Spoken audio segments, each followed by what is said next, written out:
พี่น้องเอ๋ยเนาะแต่ว่าทั้งทีมงานวงตีก็ยังปกครองเด็กทันทีพี่น้องเอ๋ยเนาะอันเด็กกันในพี่น้องเป็นว่าการตกปกครองกันในขอโทษขอไปกับพี่กับน้องวันนี้กับจากจะจริงผู้ข่าวว่าไผ่เนาะอยากเล่นเป็นเขาจากบาทเป็นจังหวัดละเมิดจะได้ใจบอกเป็นเกียรติวันนี้เนาะเซิร์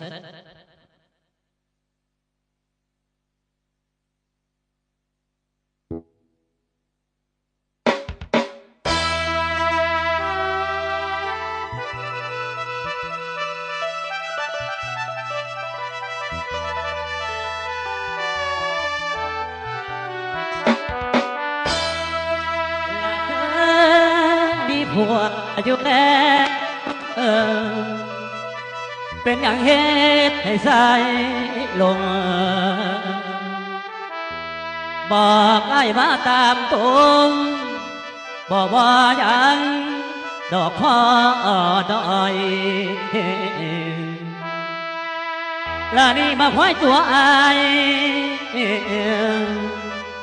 บอกว่ามีไฟจนตัวอายได้ลงเชื่อรักเบิดใจบ่เหลือจังได้เห็นจังได้หูมีผัวสอนก่อนพี่สายละจังไม่เน็ดให้อายประทมทุกเด้อง่อยเอามักเมียเขาจนเบิดใจเฮ็ดจังไหนสิลืมได้อยากได้ขับพี่น้องมาในม้วนๆน้ำกันพี่น้อง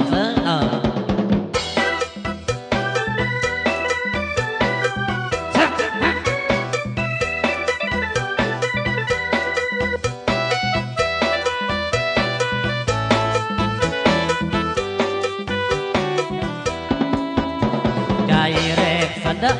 พบเธอได้รักเธอฉันดีสุขยิ่งนาฉันก็รู้ว่าเธอก็รักว่าเธอก็รักฉันเหมือนกันหนึ่งคนสองคนหนึ่งใจยิ่งสิไกลเราก็ยิ่งผูกพันความรักเราเลิกเบ่งบานเหมือนดังสวรรค์ของใจดี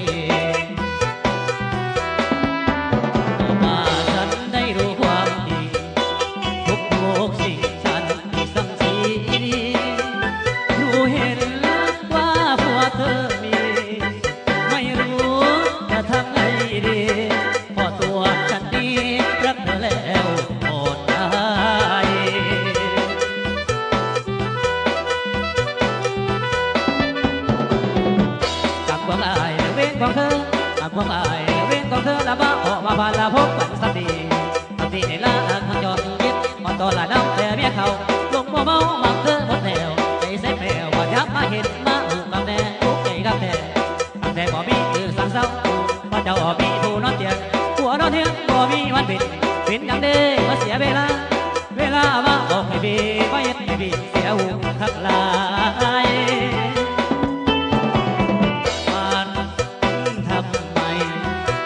ทำไมรักฉันทำไมเธอก็รู้เธอมีคู่ใจรักฉันนั้นเพื่ออะไรมารักทำไมให้ฉันต้องตกใจให้ลืมตัวเธอเพียงรักละเมอทุกวันทุกคืนที่รักของคนอื่นรู้ไหมฉันนอน